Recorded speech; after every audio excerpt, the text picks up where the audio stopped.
Aisha radiallahu anha asked the Prophet ﷺ about plagues. And the Prophet ﷺ said that plagues are a punishment that Allah sends to whomever He pleases, and Allah has made it a means of mercy for the believers. It is a punishment to some and a mercy for the others who believe in Allah subhanahu wa ta'ala. That no one stays at a place of plague and expects Allah to reward him and knows that nothing will happen except what Allah has decreed, except that he shall get the reward of a shaheed. This is in Sahih Bukhari. And the Prophet ﷺ said, hadith is muttafaq alayh, Bukhari and Muslim, the plague is considered a shahada for every believer. So the plague is a mechanism for shahada.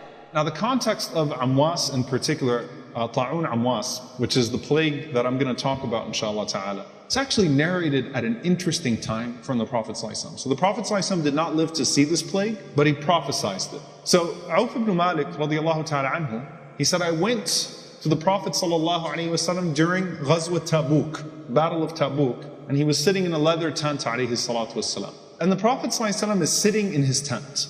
And it's really interesting what he says. Count 6 things between I and the Day of Judgment. The Prophet ﷺ said, the first one, Mawti, my death. Then he said, sallallahu alayhi wa sallam, ثُمَّ فَتْحُ بَيْتِ الْمَقْدِسِ, and then the conquest of Jerusalem. Then the Prophet ﷺ said, ثُمَّ مَوْتَانْ يَأْخُذُ فِيكُمْ كَكُعَاصِ الْغَنَمِ. The Prophet ﷺ said, and then after that, a plague that will afflict you and kill you in great numbers, just like a plague that would run through sheep.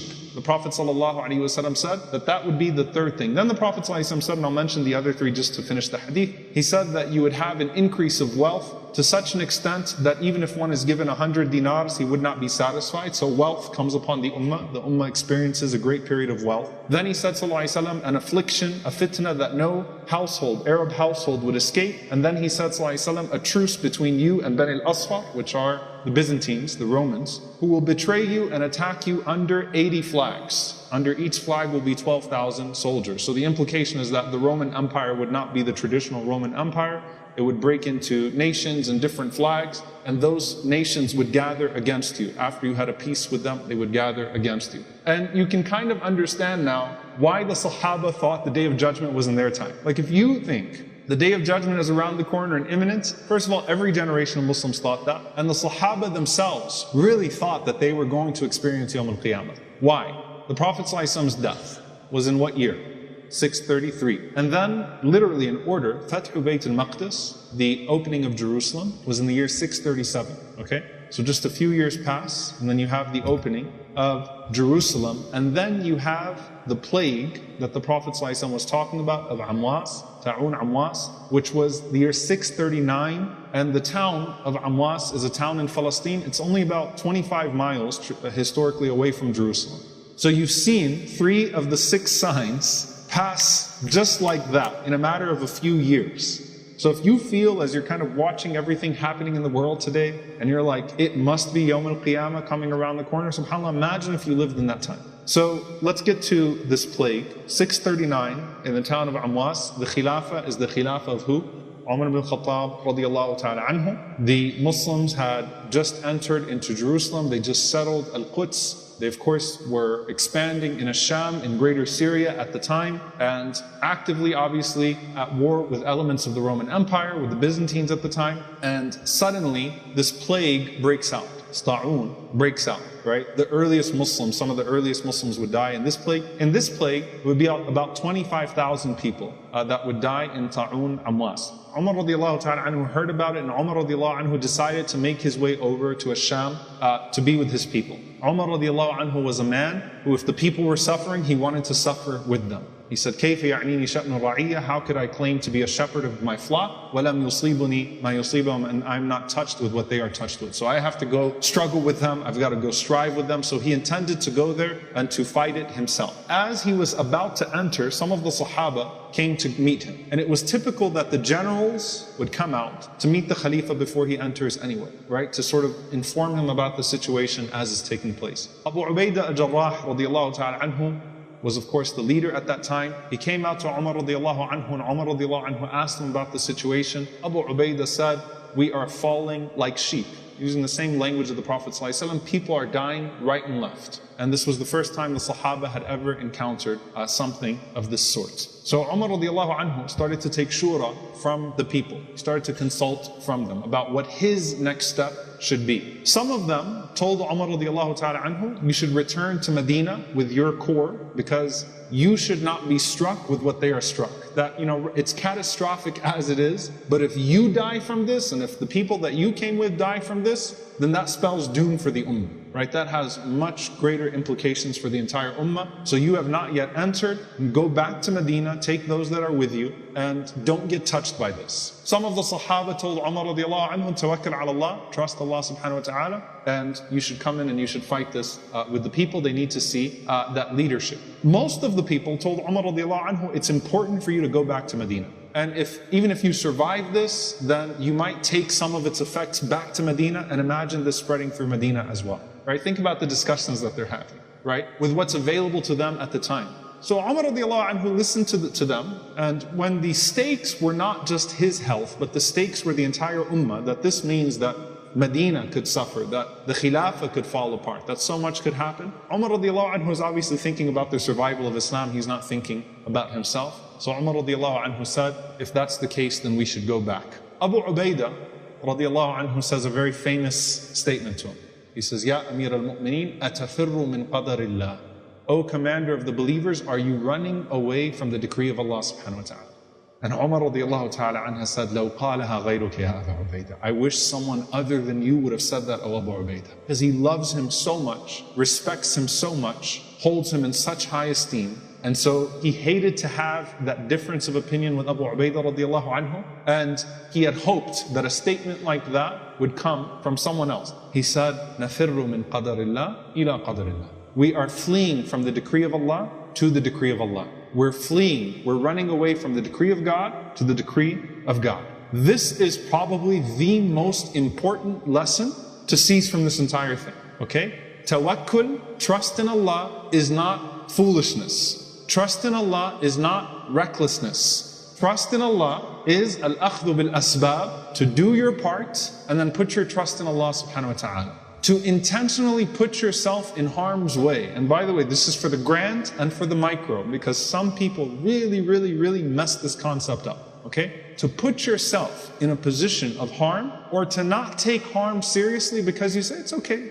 Allah musta'an, Allah will take care of it, it's alright. That's not courage, that's not trust in Allah subhanahu wa ta'ala. If anything, that is a means of showing Allah subhanahu wa ta'ala your lack of wanting to do more, to keep yourself in a situation where you could do more to please Allah subhanahu wa ta'ala. So no, this is not how it works in terms of tawakkul, in terms of trust in Allah subhanahu wa ta'ala. So Umar is telling Abu Ubaidah, I'm doing my part. We're running away from the decree of Allah to the decree of Allah. We can't escape the decree of Allah no matter where we go. But Allah tells us to do our part to protect ourselves and to do what's best to avoid harm. And so that's why we're doing that. As Umar radiallahu anhu said that, Abdurrahman ibn Auf radiallahu anhu approached the gathering.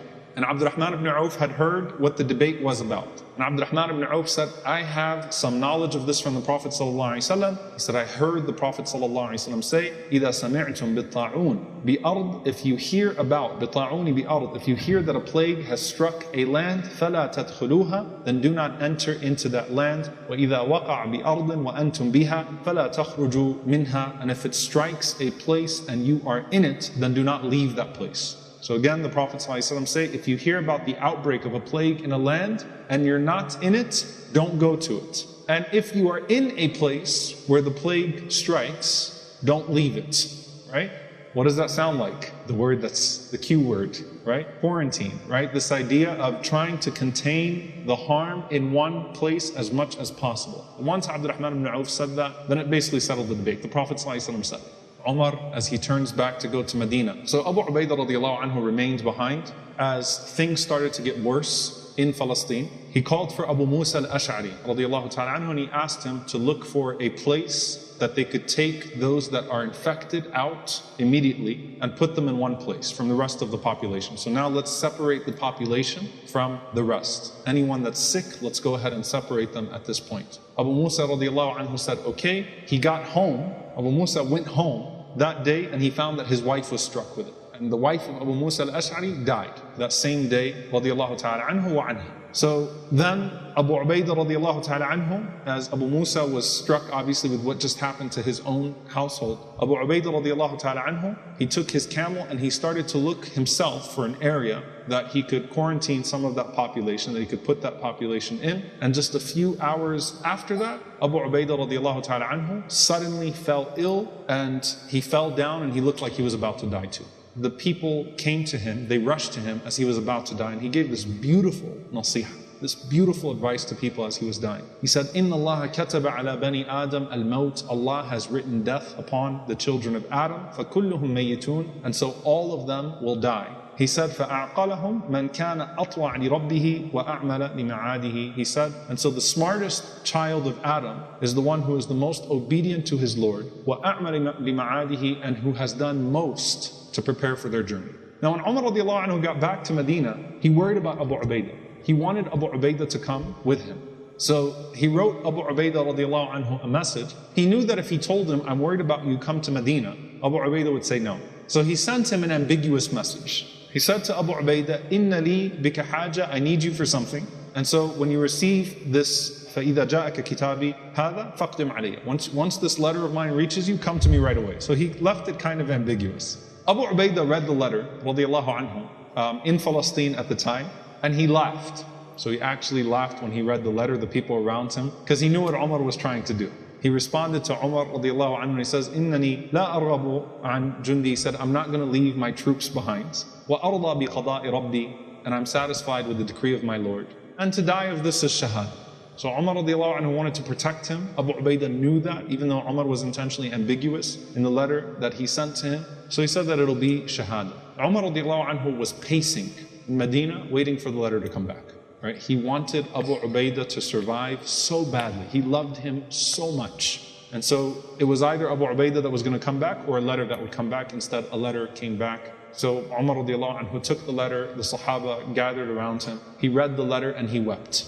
Okay? He started to cry heavily. So much so that the people around him said, "Did Abu Ubaidah die?" He said, "No, but it's only going to be a few days. There's no way he's going to survive this." Right? It's only a matter of a few days. And subhanAllah, it was indeed sometime after that, the next letter that came was that Abu Ubaidah had passed away, radiallahu ta'ala anhu. And before he died, he appointed Mu'adh bin Jabal radiallahu ta'ala anhu as the Amir of those people. Mu'adh radiallahu ta'ala anhu, he cried and he eulogized Abu Ubaidah radiallahu anhu, and he said, "Imra'an lillahi aminan wa kana Allahu fi nafsihi azima." That he was a man who was sincere, truthful to his Lord, trustworthy with his Lord. Wa kana Allahu fi nafsihi azima, and Allah was great or he perceived the greatness of Allah subhanahu wa ta'ala in a special way, that he had a special reverence for Allah subhanahu wa ta'ala in him. When Umar radiallahu anhu found out that Abu Ubaidah died, if you want to know the significance of the death of Abu Ubaidah alone, okay? Some of you might remember, by the way, there's a narration where Umar radiallahu anhu had wished that he could have a whole room full of Abu Ubaidahs. Abu Ubaidah was not a replaceable person, and so when he passed away, Umar radiallahu ta'ala anhu wept and he said, "Wallahi," this is significant. He said, "If Abu Ubaidah was alive, I would have appointed him to be the Khalifa." And he said, "And I would have met Allah in peace.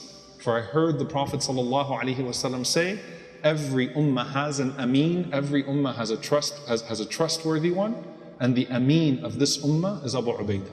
Was Umar a selfish person? Was Umar worried about himself? No, because when something similar struck Medina, Umar radiallahu anhu went out of his way to suffer the worst of what the people suffered, right? He didn't eat what people could not eat. People would bring him meat, he didn't take meat. He found his son carrying a piece of watermelon in the home. Umar radiallahu anhu said, "No one's eating watermelon until the whole ummah can eat watermelon, even if he bought it from his own money." Right? We're all going to struggle together, and Amir al-Mu'mineen, the leader of the people, should struggle the most of them. So Umar radiallahu anhu almost died in the drought that would strike Medina. In fact, subhanAllah, there's a beautiful statement from Umar radiallahu anhu that once he was sitting, he was so hungry, death was so imminent, he hadn't eaten for so long that his stomach was making noises. And Umar radiallahu anhu, he's tapped his stomach and he said, "Qarqir aw la tuqarqir, wallahi la tashba' hatta yashba' al-Muslimin." He said, "You could growl or not growl, I swear you will not be filled until the Muslims eat." SubhanAllah, disciplining himself, like, I don't care how much I suffer, I will strive with the people. So that's Umar radiallahu anhu's way. Mu'adh radiallahu anhu, when he saw the death of Abu Ubaidah, he said that this is a mercy from your Lord, the prophecy of your Prophet sallallahu alaihi wasallam, and that which has taken some of the righteous before you. And then he said, "Oh Allah, let the family of Mu'adh get the biggest share of this mercy." It's a very strong dua. Why? Mu'adh radiallahu anhu, no sooner in him making that dua, Mu'adh radiallahu anhu's 2 daughters died, 2 sons, and his spouse. His whole family died from the plague. Then Mu'adh radiallahu ta'ala anhu also passed away. Amr ibn As radiallahu anhu was appointed next as the Amir next. And Amr ibn As radiallahu anhu was, a strategist, right? He's also a person who was exceedingly talented in terms of war, in terms of battle and arranging armies and things of that sort. So Amr ibn As radiallahu anhu, very pragmatic, very smart, very strategically, he stood up and he said, "Ayyuhan nas, O people, when these plagues spread amongst the people, it's like fire." So he said, we should go to the high grounds away from the affected areas. And every family, instead of trying to quarantine the sick and then you can't keep up, Amr ibn As radiallahu anhu said every group of people, or he split them up into groups of people in accordance with the way that he was analyzing them, stay in a tent, and he said stop coming to any type of public place or any type of convening and get away from this town. So they went literally into the mountains, and he set up the tents for the families to basically stay. And at that point, the plague had ended and no one else had passed away. So subhanAllah, some of them said the sidq of Mu'adh radiallahu anhu, that his family was the last to ingest that plague. And they all passed away as shuhada, as Mu'adh radiallahu ta'ala anhu had wished. So after Amr ibn As radiallahu anhu took the Sahaba, or took the people to the mountains, some time passed and no one else passed away from that plague. The last message is, let it be a reminder of the fragility of life and the inevitability of death. SubhanAllah, if you think about the things that happen today, if you don't die from this, you die from that, right? Something very predictable, something unpredictable. Who knows what awaits you and how it awaits you, right? فَلَا تَدْرِي نَفْسٌ مَاذَا تَكْسِبُ غَدًا. No one knows what will happen tomorrow. No one knows. بِأَيِّ أَرْضٍ تَمُوتُ. What land they're going to die in. You don't know how or where you're going to die. You might as well use your life in a way that is beneficial and let these reminders trigger that longing for the hereafter, and think the way that Abu Ubaidah radiallahu anhu said for us to think.